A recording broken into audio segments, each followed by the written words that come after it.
The Presidential Election Petition Court delivered a 12-hour marathon judgment on Wednesday, September 6, 2023, throwing out the petitions of the Allied People's Movement (APM) and its flag bearer, Prince Chichi Ojeyi, the People's Democratic Party and its flag bearer, Alhaji Atiku, as well as the Labour Party (LP) and its presidential candidate, Mr. Peter Obi. The Tribunal dismissed the petitions of the three parties challenging the victory of President Bola Ahmed Tinubu of the All Progressive Congress (APC) in the February 25, 2023 poll.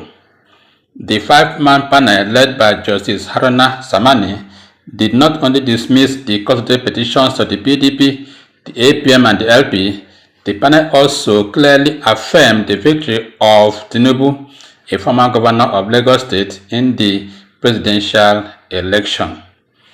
Justice Samani said, "This petition accordingly lacks merit. I affirm the return of Bola Ahmed Tinubu as the duly elected president of the Federal Republic of Nigeria. The parties are to bear their cost." After the much anticipation, the tribunal delivered its judgment at the Court of Appeal in Abuja, a proceeding that was televised live from 9 a.m. to minutes past 9 p.m. Some of the notable persons present at the proceeding, credited by senior advocates of Nigeria SANS, included Vice President Kashim Shettima of the APC, Chief of Staff Femi Gbajabiamila, and LP's Julius Abure, among others. Significantly, Obi and Atiku, who had observed previous proceedings of the tribunal, were not in court on Wednesday. Tinubu was also not in court as he was away in India for the G20 summit. The tribunal first delivered its verdict on the petitions of the APM, followed by LP and PDP.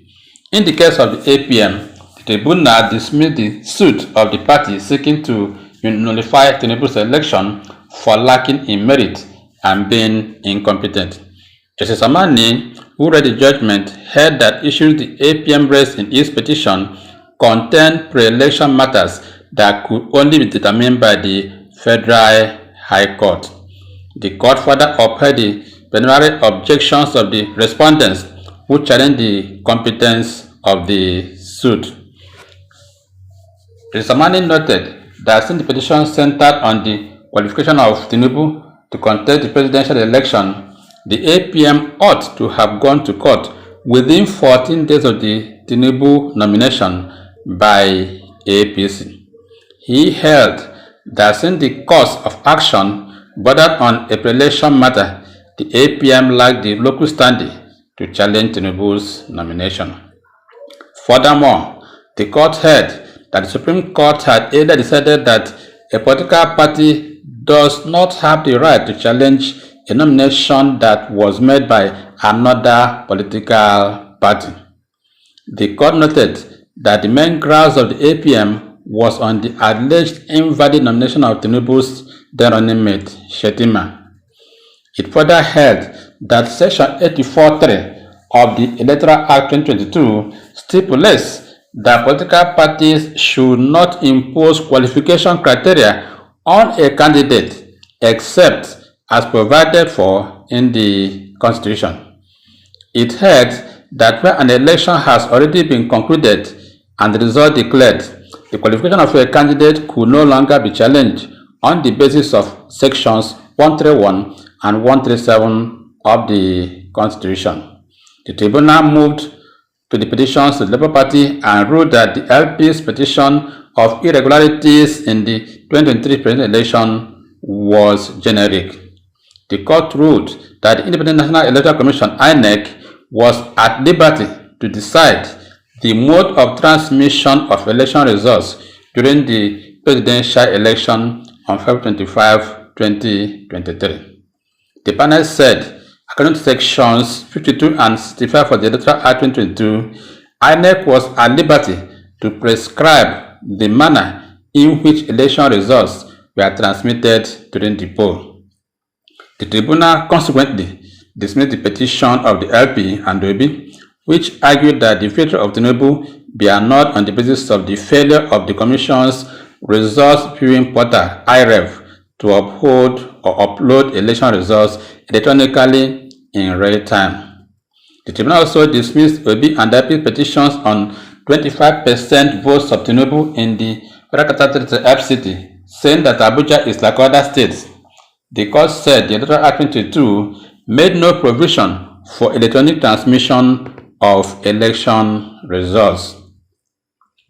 The five-man panel said the only technical device that was mandatory for INEC for use for the election is the bimodal voter accreditation system, BVAS. Still on the issue of non-compliance with the Electoral Act and INEC regulations and guidelines, Justice Samani said there is nothing in the regulation to show that the BVAS must electronically transmit polling unit results. The Tribunal also held that the Commission Results Viewing Portal IREV is not a collection system and that the judgment in the case of Electoral versus INEC clearly supports this. There is no provision for the electronic transmission of election results in the Electoral Act 2022, said Justice Samani. It is at best optional, he added. Furthermore, the Tribunal ruled that the Labour Party and Obi failed to establish that INEC deliberately refused to promptly upload polling unit results to its results viewing portal IREV in order to manipulate the results in favor of Tinubu of APC. The petitioner made the allegation of non-compliance a substantial part of their case.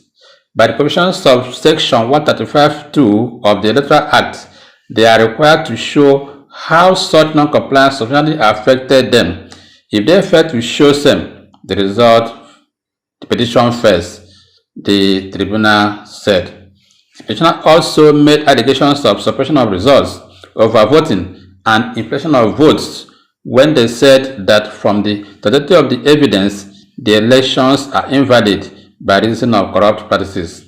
In addition, the Tribunal ruled that the Labour Party and Obi failed to prove that Tinubu was convicted for money laundering in the United States of America. The panel ruled that no record of criminal arrest or conviction was established against Tinubu by the petitioners, that is Obi and LP in this case. Tinubu had allegedly forfeited $460,000 in the US over 3 decades ago, and the petitioners alleged that he was involved in a drug trafficking case and money laundering. However, the Tribunal ruled that no criminal charge was filed against Tinubu in the US, and the AC candidate did not go through a criminal trial in America. The Tribunal said the petitioners failed to prove that the allegation at the United States District Court, Northern District of Illinois, Eastern Division, where the forfeiture occurred, was a criminal case. Justice Samani said the ex-governor of Lagos State was not convicted of any crime or any criminal activity, and no sentence of imprisonment or fine was imposed on him. He said, according to Section 137 of the Constitution, Tinubu is not disqualified from contesting the presidential poll. Moving on to the PDP and Atiku, the Tribunal struck out the petitioner's case, alleging that Tinubu owns dual citizenship and so should be disqualified from the poll. The panel also struck out the evidence of some of Atiku's witnesses on the ground that their witness statements on oath were not filed along with the petition. The court also expunged 37 exhibits tendered by the witnesses from the court's records. On the issue of dumping of documents on the court, Samani held that this would only go to the weight to be attached to such evidence. On the issue of Tinubu's conviction and the issue of dual citizenship, the Tribunal again held, like it earlier did, that these issues were incompetent and liable to be struck out, and some were indeed struck out. On the inability of the election officer to transmit, of the 27 witnesses called by the petitioner, 10 were polling unit agents who testified as to how the elections were conducted in their different polling units.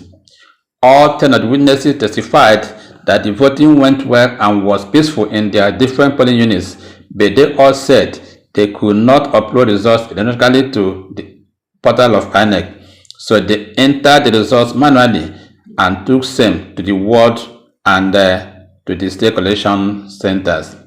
The witnesses were emphatic that voting went well. Party agents signed the results, but the only difficulty was in uploading the results electronically. The tribunal strongly stressed that litigation is fought on pleadings. Parties swim or sink on their pleadings, the tribunal added.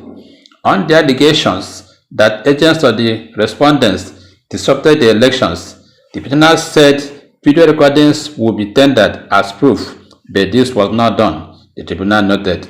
Issue 2 was on the 25% in the Federal Capital Territory FCT, and the court simply adopted its earlier decision on the issue.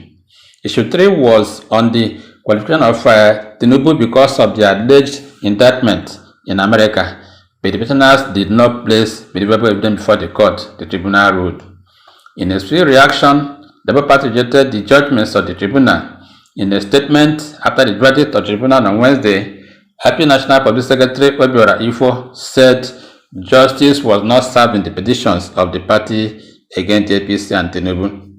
He also said the Labour Party will make its next move known upon consultation with its lawyers after receiving the certified true copy of the judgments. The party said the judgments of the court did not reflect the law and the desire of the people. Nigerians were witnesses to the electoral robbery that took place on February 25, 2023, which was globally condemned, but the tribunal in its wisdom refused to accept the offense, the statement partly read. What is at stake is democracy, and we will not relent until the people will prevail. We studied the goodness of our team of lawyers who fearlessly exposed the rot in the system. We can only weep for democracy in Nigeria, but we refuse to give up on Nigeria. Details of the party position will be presented after consultation with our lawyers, and certified true copy of the judgment is made available to us, LP said. Atiku has similarly also rejected the verdict and said he will be going to the Supreme Court to appeal it. Meanwhile, Tinubu on Wednesday night welcomed the tribunal's verdict, affirming his decision is the election, and called on Atiku and Obi to join hands with the government, saying in a statement through his spokesman, Ajuri Ngelale, the president believes the candidates and political parties that have lawfully exercised their rights by participating in the 2023 general elections and the judicial process which followed have affirmed Nigeria democratic credentials. The president urges his valiant challengers to inspire their supporters in the trust that the spirit of patriotism will now and forever be elevated above partisanship and considerations in that manner, manifesting into support for our government to improve the livelihood of all Nigerians, Tinubu said in the statement to his spokesman, Ajuri Ngelale. From Lagos, this is Isaac Omonna, News Express, Nigerian Television.